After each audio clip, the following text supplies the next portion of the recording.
Hello everyone, I am गरिमा जोशी और अब हम स्टार्ट कर रहे हैं क्लास 11th का द लॉ ऑफ इनर्शिया। ठीक है, so what is the law of inertia? Galileo study motion of object and incline plane. Galileo ने किसके ऊपर स्टडी किया था? इंक्लाइन प्लेन के ऊपर। ये देखिए आप डायग्राम में जो फर्स्ट वाला डायग्राम देख रहे हैं उसके अंदर आपको दिख रहा होगा कि वो बॉल जो है वो टॉप से नीचे जा रही है, तो वो जो प्लेन कहलाता है वो क्या कहलाता है? हमारा इंक्लाइन प्लेन कहलाता है। Incline plane accelerate. Incline plane accelerate का मतलब क्या होता है कि जब किसी इंक्लाइन प्लेन पे कोई ऑब्जेक्ट एक पॉइंट से दूसरे पॉइंट पर मूव करता है, मतलब वो क्या कर रहा है? एसेरिलेट कर रहा है। ठीक है, and moving up in the sense of retard. और सेकंड ऑब्जेक्ट में दे रखा है कि वो बॉल नीचे से ऊपर जा रही है। ठीक है, तो वो क्या कर रही है? रिटार्ड कर रही है। तो जब कोई बॉडी इंक्लाइन पॉइंट से टॉप से नीचे आता है तो वो एसेरिलेट होता है, एंड देन जब वो नीचे से ऊपर जाता है तब वो क्या कहलाता है? रिटार्ड कहलाता है। Motion on a horizontal plane is an intermediate situation. Galileo conclude that an object moving on a frictionless horizontal plane. Galileo ने ये बताया है कि हॉरिजॉन्टल मतलब कि थर्ड वाला डायग्राम, हॉरिजॉन्टल मतलब ऐसे स्लाइड पे जब कोई बॉडी क्या करती है? मूव करती है, तो एट दैट टाइम वो क्या रहती है? फ्रिक्शनलेस रहती है। ठीक है, नाइदर हैव एसेरिलेशन और रिटार्डेशन। ना ही वहाँ पर एसेरिलेशन होता है और ना ही वहाँ पर क्या होता है? रिटार्डेशन होता है। It should move with constant velocity. और वो मूव कैसे होती है? कांस्टेंट वेलोसिटी से होती है। अब कुछ को प्रॉब्लम भी होगी कि वेलोसिटी क्या होती है, तो वेलोसिटी मैं बता दूँ, स्पीड विथ डायरेक्शन जो होता है वो हमारा क्या होता है? वेलोसिटी होता है।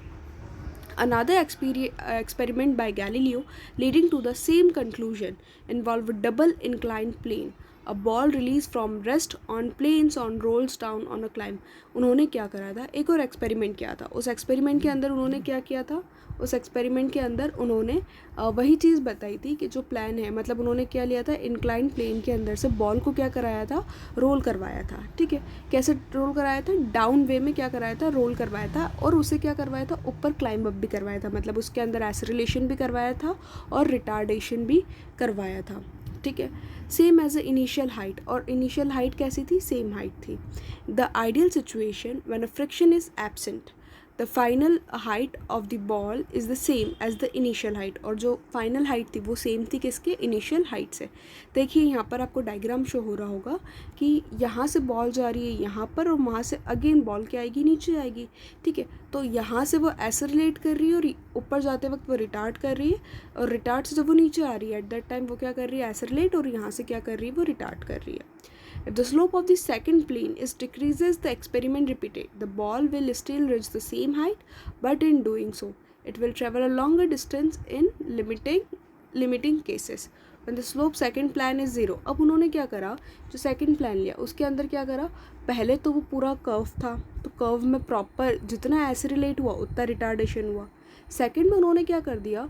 जो बॉल थी वो इंक्लाइन प्लेन से स्लोप तो सेम हाइट पे करे, लेकिन जब वो बॉल रिटार्ड कर रही थी तो उन्होंने सेकंड वाले पोर्शन को क्या कर दिया? हल्का सा डाउन कर दिया। तो एट दैट टाइम वो बॉल स्पीड में जाके एंड देन वहाँ से क्या हो गई? वापस रिवर्स हो गई। लेकिन वो इतने फोर्स से रिवर्स से नहीं आएगी कि वो वापस से जहाँ से एसेरिलेट हुआ है वहाँ से क्या कर दे? वो रिटार्ड कर दे। नाउ थर्ड डायग्राम के अंदर क्या हुआ है? बॉल उन्होंने सेकंड जो पार्ट है उसे क्या कर दिया? बिल्कुल स्ट्रेट कर दिया है। तो जैसे ही बॉल यहाँ से एसेरिलेट करेगी वो ऐसे कैसे क्या करेगी? फ्रिक्शनलेस सरफेस पे मूव कर जाएगी। The law of inertia was inferred by Galileo observation. अब इसके थ्रू क्या बताया था? उन्होंने लॉ ऑफ इनर्शिया बताया था। तो वो ये चीज़ बताना चाह रहे थे कि every body continues to be in state of rest और a uniform motion.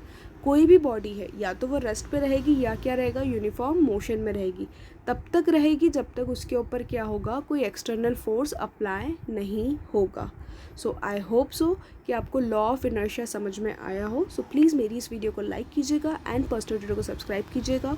Thank you for watching our channel. Thank you so much guys.